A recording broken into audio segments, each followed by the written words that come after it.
Hi, I'm John Green. This is Crash Course U.S. History, and today we're going to talk about what America's best at: war. Mr. Green, the United States has actually only declared war 5 times in the last 230 years. Oh, me from the past, you sniveling literalist. Well, today we're going to talk about America's first declared war, the War of 1812, so called because historians are terrible at naming things. I mean, they could have called it the Revolutionary War Part 2, or the Canadian Cataclysm, or the War to Facilitate Future Wars. But no, they just named it after the year it started.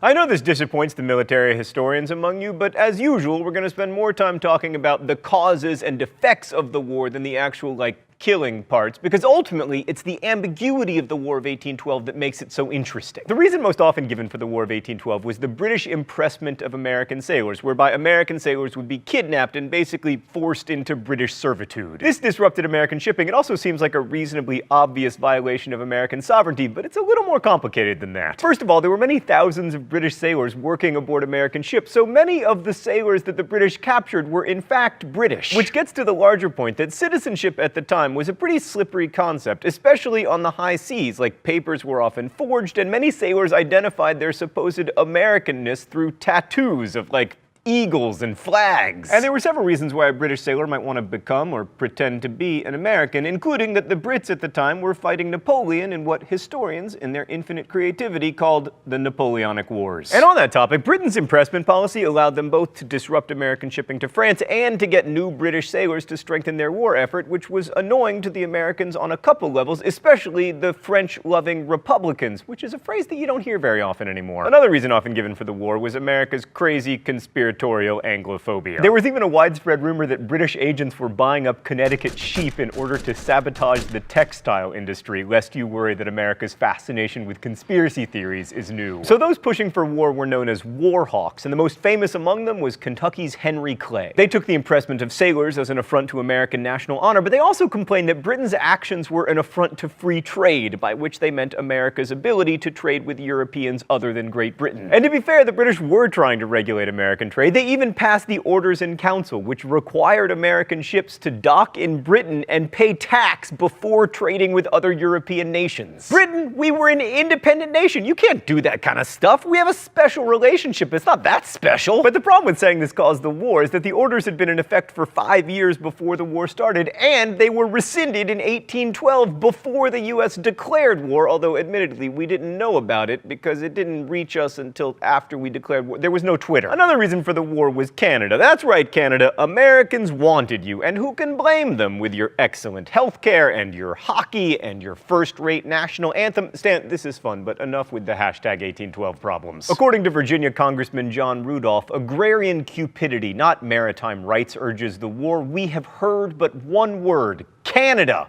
Canada. Canada! I'm not here to criticize you, John Randolph, but that's actually 3 words. Now, some historians disagree with this, but the relentless pursuit of new land certainly fits in with the Jeffersonian model of an agrarian republic. And there's another factor that figured into America's decision to go to war: expansion into territory controlled by Native Americans. Oh, it's time for the mystery document?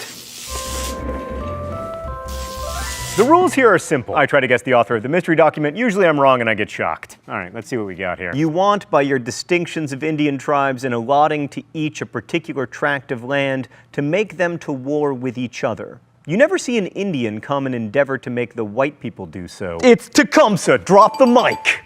Is something that I would do, except that the mic is actually attached to my shirt, so there's no drama in this. Clearly a Native American criticism of white people, and I happen to know that that particular one comes from Tecumseh, and I don't get shocked today! So it shouldn't come as a surprise that Americans were continuing to push westward into territory where Indians were living. I mean, this was a big reason for the Louisiana Purchase, after all. By the beginning of the war, more than 400,000 settlers had moved into territories west of the original 13 colonies, and they outnumbered American Indians by a significant margin. Some native groups responded with a measure of assimilation. Cherokees like John Ross wanted to become more civilized, that is, more white and farmery, and some of them did even adopt such civilized practices as written languages and slavery. the most civilized practice of all. People are always like, why aren't you more celebratory of American history? Well, why isn't there more to celebrate? But other Indians wanted to resist. The best known of these were the aforementioned Tecumseh and his brother Tenskwatawa. Stan, can you just put on the screen? Yes, let's just enjoy looking at that. Right, that's just for all you visual learners. So he was also known as the Prophet because of his religious teachings and also because of the pronunciation issues. The Prophet encouraged Indians, especially those living in and around the settlement of Prophetstown, to abandon the ways of the whites, primarily in the form of alcohol and manufactured consumer goods. So stop drinking alcohol and eating refined sugars. This guy sounds like my doctor. Tecumseh was more militant, attempting to revive Neolon's idea of pan-Indianism and actively resisting white settlement. As he put it, sell a country, why not sell the air, the great sea, as well as the earth?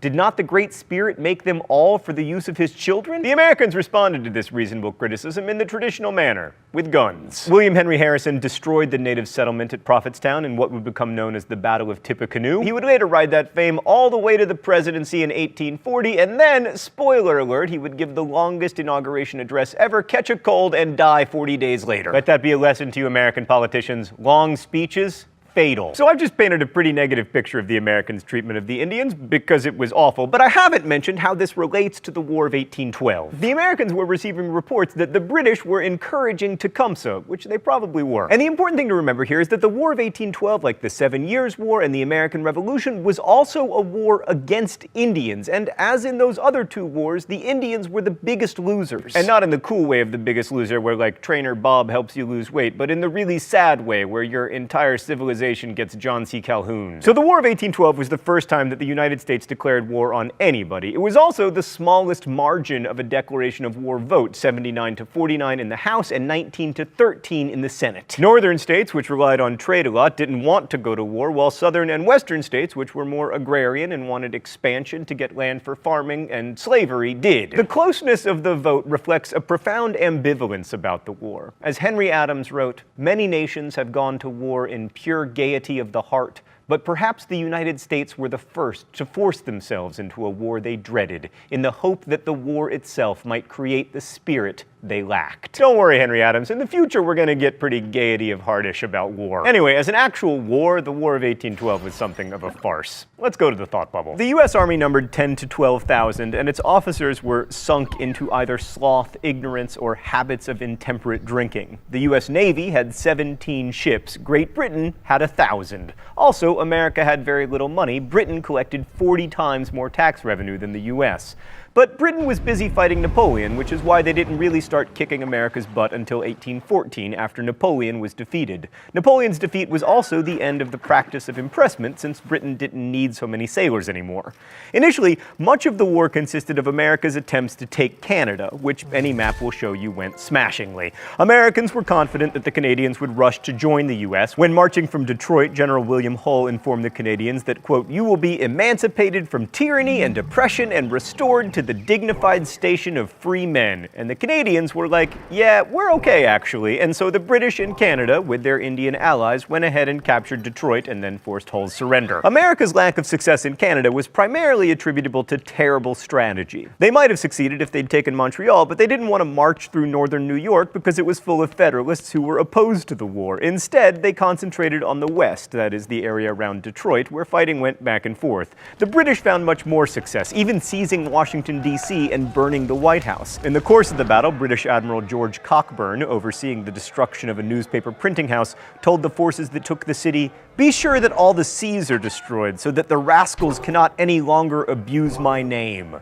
It's hard out there for a Cockburn. Thanks, Thought Bubble. Given these problems, it's amazing there were any American successes, but there were. The battleship USS Constitution broke the myth of British naval invincibility when cannonballs bounced off it and earned it the nickname Old Ironsides. Oliver Hazard Perry defeated a British fleet in, of all places, Lake Erie. At the Battle of the Thames, William Henry Harrison defeated Tecumseh, and the Battle of Horseshoe Bend showed one of the reasons why Indians were defeated when Andrew Jackson played one group of Creeks against another group of Creeks and Cherokees. 800 Indians were killed in that battle. And speaking of Jackson, the most notable American victory of the war was the Battle of New Orleans, which catapulted him to prominence. He lost only 71 men while inflicting 2,036 British casualties. Of course, the most memorable thing about the battle was that it took place 2 weeks after the peace treaty ending the war had been signed, but hey, That's not Jackson's fault. Again, no Twitter, hashtag 1815 problems. The Treaty of Ghent, which ended the war, proved just how necessary the war had been, not at all. No territory changed hands. When negotiations started in August 1814, the British asked for northern Maine, demilitarization of the Great Lakes, and some territory to create an independent nation for the Indians in the Northwest, but none of that happened, not because the US was in a particularly good negotiating position, but because it would have been awkward for Great Britain to carve out pieces of the US and then tell Russia and Prussia that they couldn't take pieces of Europe for themselves to celebrate their victory in the Napoleonic Wars. There were no provisions in the treaty about impressment or free trade, and basically the treaty returned everything to the status quo, so neither the US nor Britain actually won, but the Indians, who suffered significant casualties and gave up even more territory, definitely lost. So with a treaty like that, the war must have had a negligible impact on American history, right? Except no, the War of 1812 confirmed that the US would exist. Britain would never invade America again until 1961. I mean, the US were good customers, and Great Britain was happy to let them trade as long as that trade wasn't helping a French dictator. The war launched Andrew Jackson's career and solidified the settlement and conquest of land east of the Mississippi River, and our lack of success in Canada reinforced Canadian nationalism while also ensuring that instead of becoming one great nation, we would forever be Canada's pants. The war also spelled the end of the Federalist Party, which tried in 1815 with the Hartford Convention to change the Constitution. In retrospect, the Hartford Convention proposals actually look pretty reasonable. They wanted to eliminate the clause wherein black people were counted as 3/5 of a human and require a 2/3 congressional majority to declare war. But because they had their convention right before Jackson's victory at New Orleans, they only came off looking unpatriotic and out of touch, as the elite so often do. It's hard to argue that Americans really won the War of 1812, but we felt like we won, and nothing unleashes national pride like war winning. The nationalistic fervor that emerged in the early 19th century was, like most things, good news for some and bad news for others. But what's important to remember, regardless of whether you're an American, is that after 1812, the United States saw itself not just as an independent nation, but as a big player on the world stage. For better and for worse, that's a gig we've held on to, and no matter how you feel about America's international interventions, you need to remember it didn't begin in Afghanistan or even Europe. It started with freaking Canada. Thanks for watching. I'll see you next week.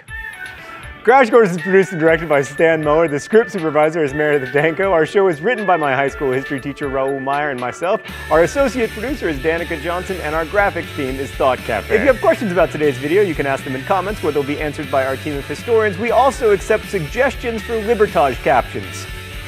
Thanks for watching Crash Course, and as we say in my hometown, don't forget to be awesome. Goodbye. Don't forget to subscribe.